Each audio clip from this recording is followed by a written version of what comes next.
Keep it clean. Mention the fact that Vlad Panin is a UCLA alumnus, and his life travels have been quite the path. He was born in Belarus, now based in LA, but grew up in Vegas. He moved to the States at 6 years old. His father's very successful in finance. And he goes to UCLA and earns a degree in English and creative writing and falls in love with the sport. You say, listen, you got this great degree, you got this great family, father has success, why be a pro fighter? He says, it's where my heart is. I love boxing, and when I dedicate myself to what I'm doing, I want to be the best at it. So here he is at 24 years old, the Bruin, 7-1 mark going up against Whittaker. You know, a test when you say that, you know, I just look at it like this. Not, you know, many people can go to college and get a college degree, but how many people can say that they're champion of the world? That's the reason why Panin is fighting. He wants to do something great in his life.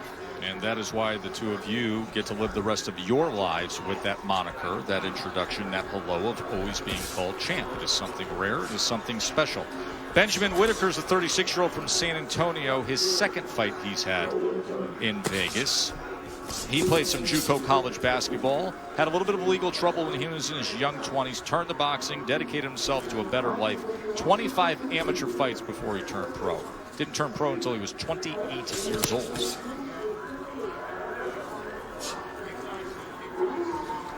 Panin is looking very sharp tonight with his punches. He's clearly the taller fighter by several inches, and he's fighting that way. He's keeping Whittaker out on the outside. Every time Whittaker starts to commit, Panin disciplines him with 2 to 3 punches. He got hit right there. But so far, so good in this first round with establishing his range. To your point, Dre, Panin is 6 foot tall to Whittaker's 5'9", and has a 5-inch reach advantage. And there's a double jab from Whittaker. One thing I'm going to point out about Panin is that, you know, you see his left hand, his lead hand is down. Yes, he's jabbing. Yes, he has the height. Yes, he has the reach. But he's making a lane for the right hand of Whittaker.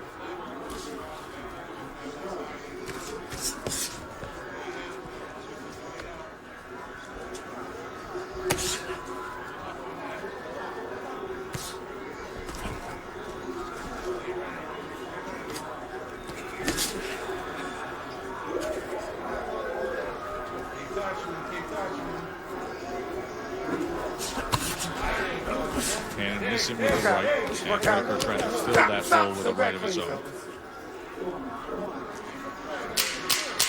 We had to take a peek to see if what we thought we saw was what happened. And in fact, Tim Bradley, we did have double uppercuts. Well, Dre, you said in the first fight that you know, something out of a movie. Well, this is too, a double uppercut landed by both fighters.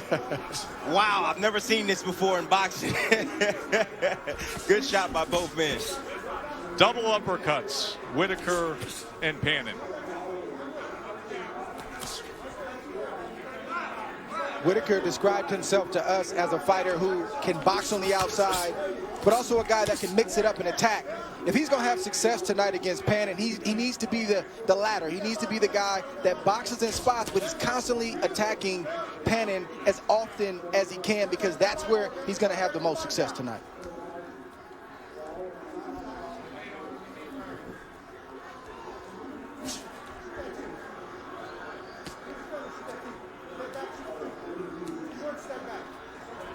You see the little pawing or the probing jab from Panin. What he's looking for distance to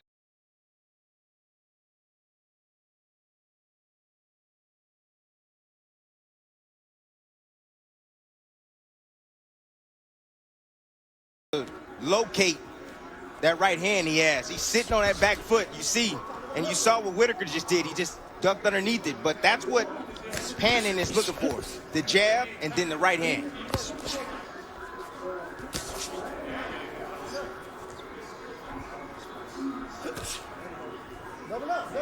And Panin is a young fighter. He's still learning on the job. He's still learning how to fight in mid-range with that long reach, and still learning how to deal with fighters like Whittaker who attack him the way that Whittaker is.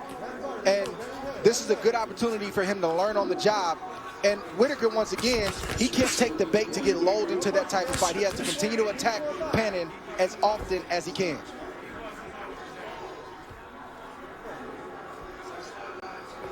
Knock. Let him up. Bring.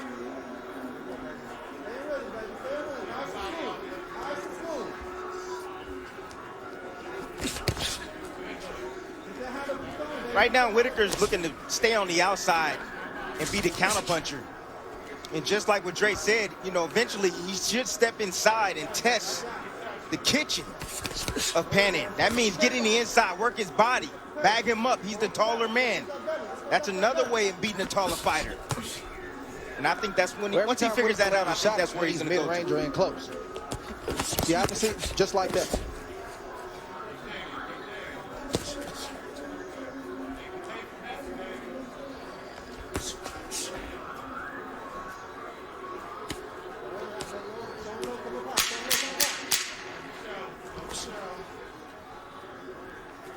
Remember, we have our co-feature in main event still up, trying to move his mark to 15-0, and there will be somebody watching tonight with very great interest on Orlando Gonzalez.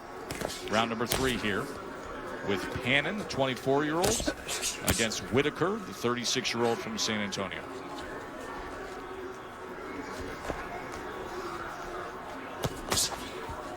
I said earlier that Panin is still learning on the job, because even though he boxed as an amateur at UCLA, he told us that it wasn't an extensive amateur career. He didn't have 100 and 200 amateur fights, so a lot of his seasoning and a lot of his learning is on the job early in his professional career.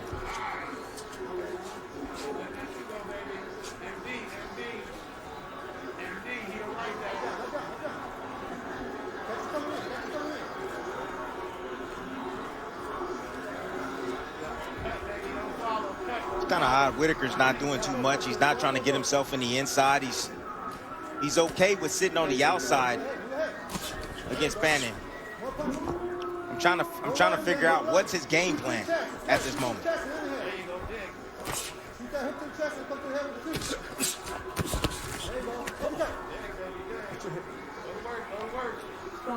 Okay.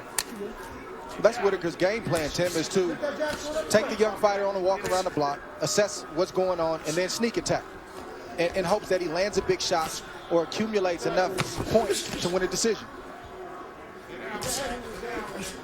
He's very inconsistent with his offense, Dre.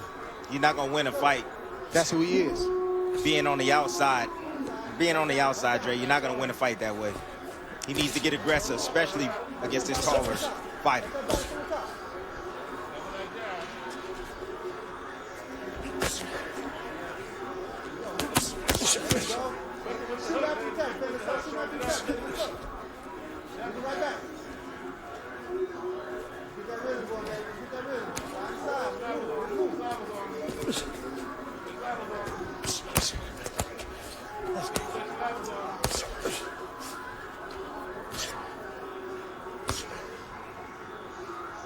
Incredible audio we get here with this setting at the MGM Grand Conference Center in the fanless atmosphere. You listen to the punch, listen to the shuffle in the ring.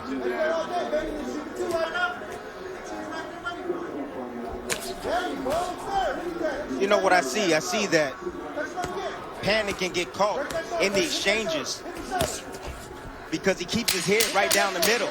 What Whittaker needs to do is let his hands go and exchange with him, just like there. Living there in L.A. Well, you mentioned his background. Now he considers himself a full-time fighter. He does a lot of sparring at Churchill with Ivan Redkach, Chris Van Heerden, and about 40 rounds with Alex Saucedo, whom we'll see next week. Alex just texted me, said, really good chin, tough kid, gave me great work, and I guess that makes him the world's toughest English major, Panin. English and creative writing is what he graduated UCLA with. Alex Saucedo will be in action next Tuesday. He's in against tall Sonny Fredrickson. Of course, Saucedo's a thrill-a-minute fighter from Oklahoma City, a former world title challenger at 140 pounds. So we always look forward to seeing Saucedo. You know, so hanging out there at Churchill, Kriegel, I'm surprised he didn't get in the ring with you. You're always out there putting on the gloves. I'm retired. Stop back. And that's what I say, Kriegel, but it doesn't stop people from challenging me either.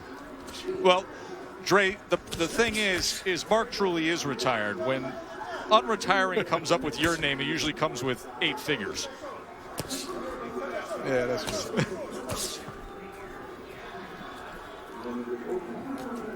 You know, Panin's not a bad fighter at all.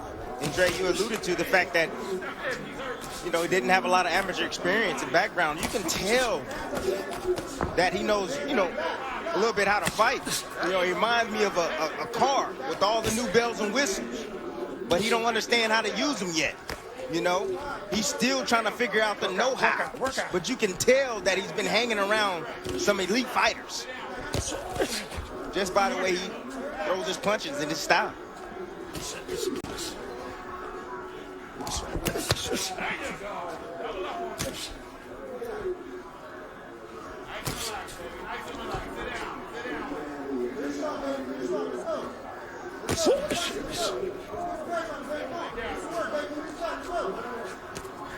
See, Whittaker needs to punch.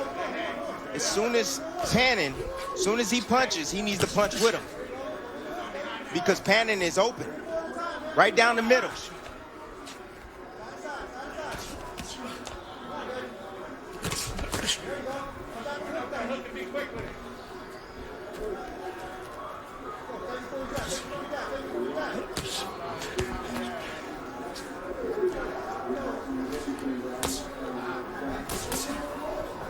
Nice shot right there from Panin.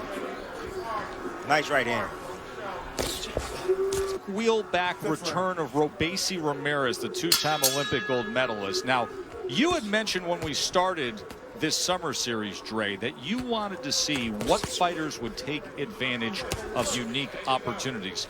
Robesi fought on the first fight card, June 9th. Wins, turns right around, and he's fighting the rematch against Adon Gonzalez. Of course, that was the pro debut that stunned us all. Well, I love it, Tess. I mean, I talked about that at the outset of this summer series, is that, you know, the pandemic shut down and the new structure of boxing that we have right now will be an opportunity for some. Robesi is taking full advantage. He's putting more money in his pocket, and he's progressing his career at a faster pace. So good job for him for coming right back after his last victory. And, Tim, what we saw of him last time, and we look forward to seeing him next week, he's getting so much more of that pro style now, just sitting down on his punches. Yeah, Ismael Salas has done a good job with him, you know, getting with the Cuban trainer. He is a Cuban as well, so the understanding is there. But yes, he looked explosive. He was sitting down on his punches, and he got that knockout. He looked strong, and he looked like he's a man on a mission. Right here, we're seeing the 24-year-old Vlad Panin in action against Benjamin Whittaker.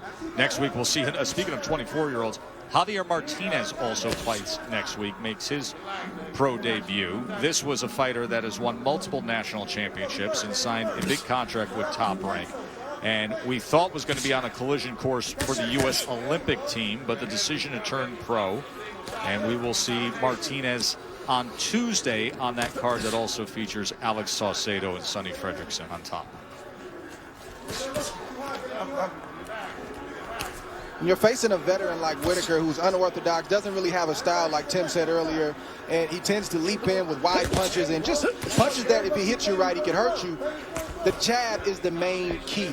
You stick the jab to the stomach. If he attacks you, you get the long left hand out to parry the shots, get back to where you want to get to in the ring, and then you pick up your offense again.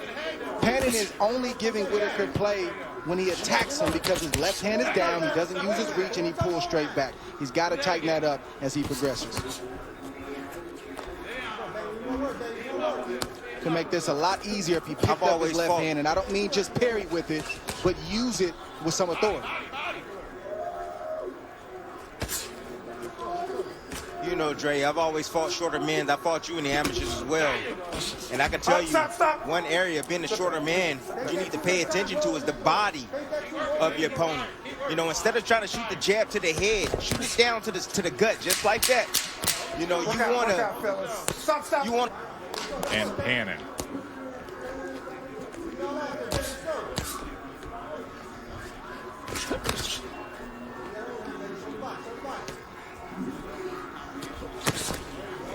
Ooh, nice left hook right there from Whittaker. He set that up by shooting the jab down to the belly of Panin. He's being more aggressive. Bringing here. his eye level down. Much more aggressive in the start to round 6 for Whittaker. Sit back. Sit back. Reminder, Max on Boxing is back. Max Kellerman every Tuesday and Thursday at 5:30. I love how it just weaves right in and aligns with our Top Rank live series from Vegas. Good to have Max Kellerman back in the conversation as the sport has returned.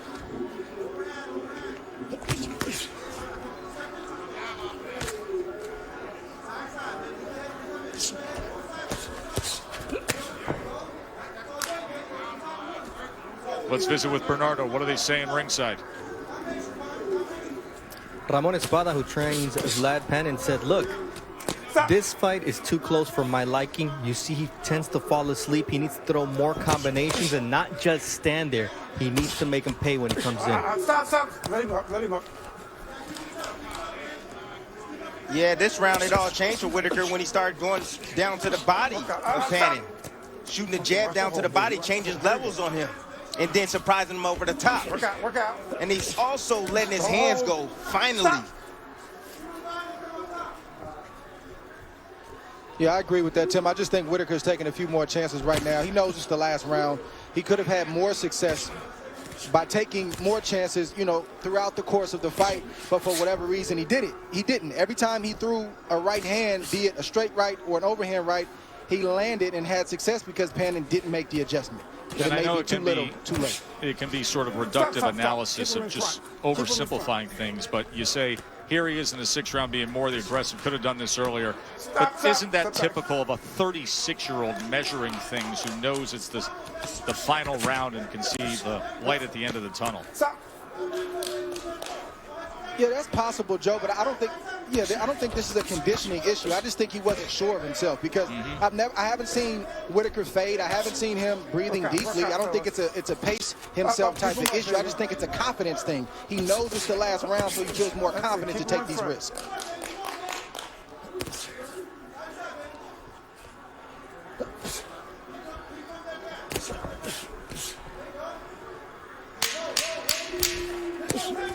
In front. Work out.